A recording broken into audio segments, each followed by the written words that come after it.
para começar, Lula voltou a criticar a facilitação no acesso a armas adotado no governo de Jair Bolsonaro. Após dizer que quem compra armas não quer fazer o bem, o petista agora questionou o motivo de quem adquire armamento e a gente separou esse trecho. Acompanhe. Muita gente boa da sociedade achava que comprar arma era uma coisa muito importante. Possivelmente seja importante para quem não tem boas intenções. Porque quem ficou muito armado nesse país é o crime organizado. O crime organizado comprou armas, comprou munições. E está em muitos estados mais preparado que a polícia dos estados. Vamos começar o nosso giro de análises. Antes disso, essa declaração foi dada durante o 3º Fórum Interconselhos no Palácio do Planalto, nesta quarta-feira. Vamos a Brasília, José Maria Trindade com a gente. Zé, seja muito bem-vindo, uma ótima noite a você. Presidente Lula, mais uma declaração polêmica sobre armas de fogo. Quem quer comprar armas não tem boas intenções. Ele se refere somente a pessoas do crime organizado, mas espera aí, policiais, atiradores, colecionadores, pessoas que participam daqueles clubes de tiro, não dá para colocar todo mundo no mesmo balaio, né, Zé? Olha, é o presidente Lula sendo o Lula, fazendo o discurso para a bolha, fazendo o discurso para os que estavam ali, e ele sabe que esse discurso tem uma aceitação exatamente desse pessoal. Eu devo dizer que esse assunto já foi muito discutido em vários setores, viu? Boa noite, Daniel, boa noite, colegas de bancada aqui, boa noite a você que está sempre aqui nos dando esse prazer de nos acompanhar aqui nos Pingos nos Is. Olha, o uso de armas no Brasil é um debate constante. A Constituição brasileira garante o direito à defesa e ninguém faz a defesa como o gato com as unhas ou como o cachorro com os dentes. Uma defesa se faz com o uso de armas. É assim que os bandidos atacam os homens de bem. Então, os homens de bem têm também que usar armas, e isso está na Constituição. Mas há dificuldades exatamente para regulamentar. Vamos a vários países. Alguns restringem o uso de armas. Por exemplo, a Inglaterra. É muito restritivo o uso de armas. Mas veja a condição do Estado lá em dar segurança à população.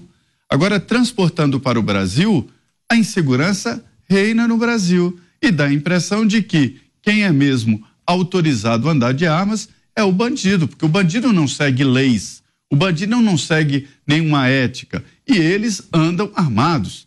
A certeza de encontrar uma casa desguarnecida, desarmada, dá ao bandido uma coragem muito grande. As armas ajudam sim no controle da violência.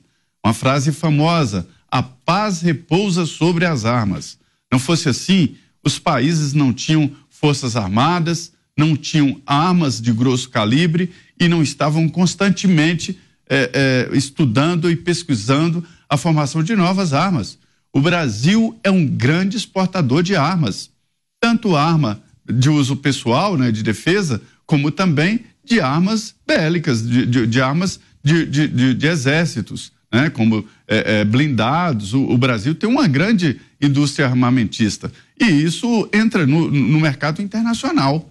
Então, já houve debates, primeiro no Estatuto do Desarmamento, o Congresso Nacional votou um estatuto bem rígido, foi para um referendo, né, que é um plebiscito que seria o depois da aprovação, e o referendo disse que o povo quer que continue a compra de armas, né? Essa era a pergunta, porque o Estatuto do Desarmamento queria proibir a venda de armas no Brasil, e o povo disse não. E, recentemente, nós temos que admitir, isso foi para o debate da campanha eleitoral.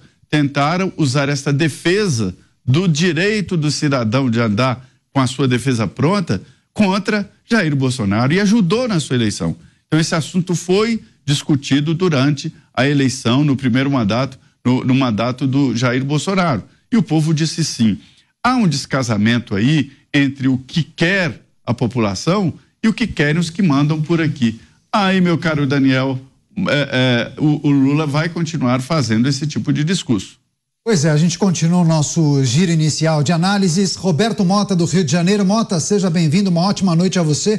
O Mota é especialista em segurança pública. Mota, quando o Estado não consegue garantir a segurança para o cidadão e esse cidadão quer ter uma arma de fogo para proteger a sua família, esse cidadão não tem boas intenções? Pois é, Daniel, essa pergunta pode ser respondida de várias formas. Boa noite a você. Boa noite à nossa bancada, boa noite à nossa querida audiência, que a cada dia fica mais espantada com isso que o Zé Maria lembrou muito bem. A distância que existe, uma distância quilométrica entre o que a maioria da população deseja e o que algumas pessoas querem impor.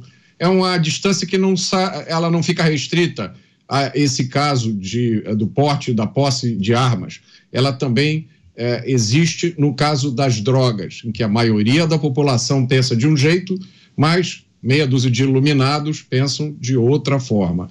Há 2 semanas, mais ou menos, um delegado da Polícia Federal foi baleado no Guarujá. Ele participava de uma operação conjunta com um grupo de combate ao crime organizado do Ministério Público de São Paulo. Eles estavam cumprindo mandados de busca e apreensão. Esse delegado da Polícia Federal foi baleado por criminosos da mesma comunidade onde foi baleado o policial militar Patrick Reis, da Rota, há pouco menos de um mês atrás. No caso do delegado, 2 suspeitos foram presos. Com eles havia drogas e uma submetralhadora. Não se sabe se as drogas eram para consumo próprio, mas uma coisa é absolutamente certa. Esses indivíduos em situação de risco social não compraram essa submetralhadora em nenhuma loja de armas. O governo fala dia e noite retirar as armas das mãos do cidadão de bem, mas só para fechar, eu nunca ouvi falar de um projeto para retirar as armas das mãos dos bandidos. Tá certo, agora a gente vai aos Estados Unidos. Cristiano Beraldo, que passa a participar diretamente do estado norte-americano para trazer também um recorte diferente aqui para o programa Os Pingos nos Is. Beraldo, bem-vindo de volta. Essa fala do presidente Lula repercutindo muito, inclusive, nas redes sociais, muitas críticas já no nosso chat. Também queria escutar a sua análise, sua avaliação. Presidente Lula dizendo que quem quer comprar armas de fogo não tem boas intenções. Boa noite, Caniato, boa noite, Mota, Zé Maria, toda a nossa querida audiência, todos que nos acompanham aqui no Pingos nos Is. Olha, é interessante como esse assunto ele se tornou uma bandeira, não é? Querer criminalizar quem compra arma de fogo legalmente e, com isso, não tratar do problema real de armas de fogo no Brasil, que é justamente as armas que estão nas mãos da bandidagem, que são adquiridas de forma completamente ilegal. A polícia sabe e muito pouco pode fazer, porque tem casos em que ela não tem os instrumentos necessários para poder atuar de forma efetiva.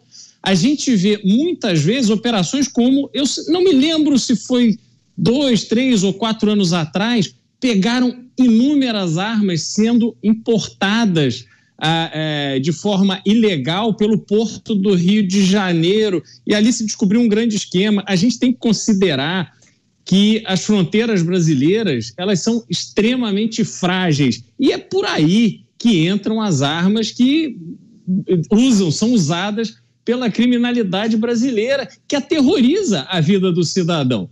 E aí a gente vê o discurso do Lula, que está em linha com o discurso da esquerda brasileira, que tenta criminalizar quem tem uma arma de fogo adquirida legalmente, que pratica tiro esportivo e que, inclusive, tem no tiro a primeira medalha olímpica brasileira. Isso tudo é jogada no lixo.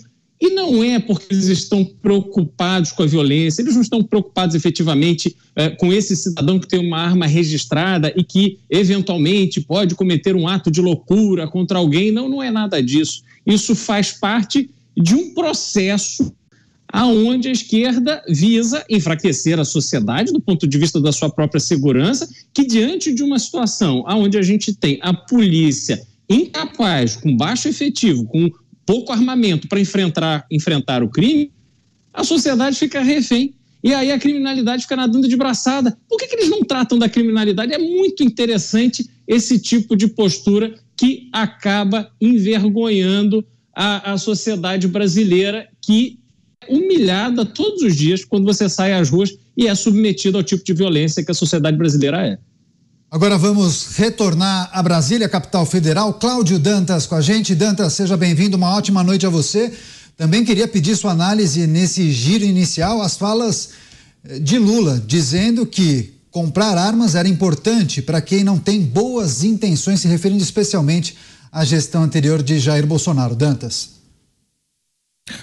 Muito bem, boa noite, Daniel, boa noite a toda a nossa bancada e a nossa audiência sempre presente. Olha, eu poderia também dizer que muitos que se candidatam a mandatos eletivos também não têm boas intenções. É disso que se trata, é o que você faz com aquilo que você tem, com o instrumento, com a ferramenta que lhe é colocada à disposição. Você precisa ter preparo para usar um mandato político, senão você vira um presidente incompetente, né, que vai levar o país ao abismo. Olha só o quão perigoso isso é. E quantas vidas são colocadas em risco, e muitas delas ceifadas, não é mesmo? Então esse debate, essa narrativa do Lula, ela não cola. Aliás, é uma narrativa absolutamente superficial. Ela tende a essas bandeirolas, que eu já nem chamo mais de bandeiras, bandeirolas de grupos identitários que querem que não existam armas, ou melhor, querem que ninguém, com exceção dos criminosos, possam usar armas a seu bel prazer. Aliás, são os mesmos grupos que também defendem a liberação aí, né, das cadeias, né, porque acham que tem muita gente presa. São os mesmos que também querem que não exista mais polícia militar. São esses que a todo momento atacam a justiça. Então, assim, a gente sabe de onde vêm essas propostas e as intenções que são embutidas nelas.